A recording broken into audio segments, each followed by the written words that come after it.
Hello friend, আবারও একটা নতুন ভিডিওতে জানাই তোমাদের সবাইকে অনেক অনেক স্বাগত। তো আজকে আমি বাড়িতে এসেছিলাম, কালকের ভিডিওতে তোমরা দেখেছো। যাই হোক, ভিডিও একটু আগে পরে যাচ্ছে। তো এখানে আমাদের সবার খাওয়া হয়ে গেছে, এখন মা খাচ্ছে, বোন মুখ ধুচ্ছে। আর এই যে পকন সোনা কোথায় গেল? আছে নাকি নেই? ও সোনা, এই যে এই যে এই যে এই যে এইদিকে এইদিকে হাই করে দাও। হাই। তো হাই করে দিল।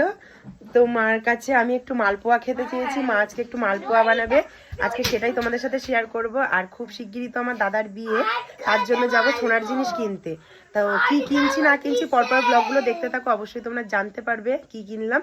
আর বক্সগুলো তোমাদেরকে এখন দেখাবো, এখন কিন্তু খুলে দেখাবো না। কি কি আনলাম সেটা তোমাদেরকে একটু হিন্টস দিয়ে দেবো। তো তোমরা ব্লগটা দেখতে থাকো, আশা করছি আজকের ব্লগটা তোমাদের ভালো লাগবে। তো গেছিলাম তো জিনিসটা আনতে। তো এই হচ্ছে, দেখো, এটা হচ্ছে জুয়েলারি গার্ডেন থেকে নেওয়া। এই গিফটটা আমি দেবো বৌদি ভাইকে, মানে আমার দাদার বউকে। আর এই গিফটটা দেবে হচ্ছে আমার মা তার ছেলের বউকে। এই দুটো গিফট আমি আর মা এনেছি। কি গিফট এনেছি সেটা এক্ষুনি আনবক্সিং করছি না, সেটা দেখবার জন্য পরপর ব্লগগুলো দেখতে থাকো, অবশ্যই তোমাদের সাথে শেয়ার করব। আর গিফটটা তোমাদের কেমন লাগলো সেটাও কিন্তু তোমরা অবশ্যই তখন আমাকে কমেন্টে জানাবে।